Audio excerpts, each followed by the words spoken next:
بسم اللہ الرحمن الرحیم۔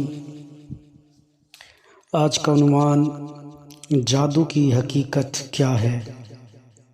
جادو یا سحر اس عمل کا نام ہے کہ ایک شخص مخصوص مدت تک چند مخصوص کفریہ کلمات اس ارادے سے پڑھتا ہے کہ ان کلمات کے اتنی تعداد میں ان شرائط کے ساتھ دہرانے سے اسے شیاطین یا شیطانی ارواح کی مدد حاصل ہو جائے۔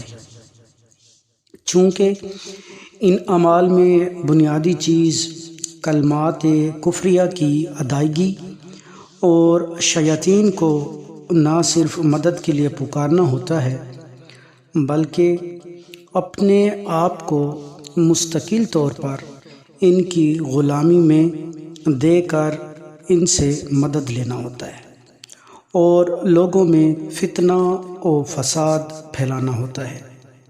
اس لیے سحر کا عمل شروع کرتے ہی آدمی ایمان سے محروم ہو جاتا ہے۔ ہر قوم میں مذہب اور زبان کے حوالے سے کلمات کفر الگ الگ ہیں، بلکہ تقریباً ہر سحری عمل کے لحاظ سے الفاظ جدا جدا ہوتے ہیں اور شرائط بھی مختلف ہوتے ہیں، اور شرائط کے ساتھ ان کا طریقہ بھی مختلف ہوتا ہے، مگر ان سب میں جو چیز مشترک ہے وہ الفاظ کا شرکیہ اور کفریہ ہونا ہے۔ اللہ تعالیٰ کی ذات سے دعا ہے اللہ تعالیٰ کی ذات ہم سب کو ان کفریہ کلمات سے اور ان برے اعمال سے اپنی امان میں رکھے اور ہمیں ہمیشہ ان سے بچائے رکھے۔ آمین۔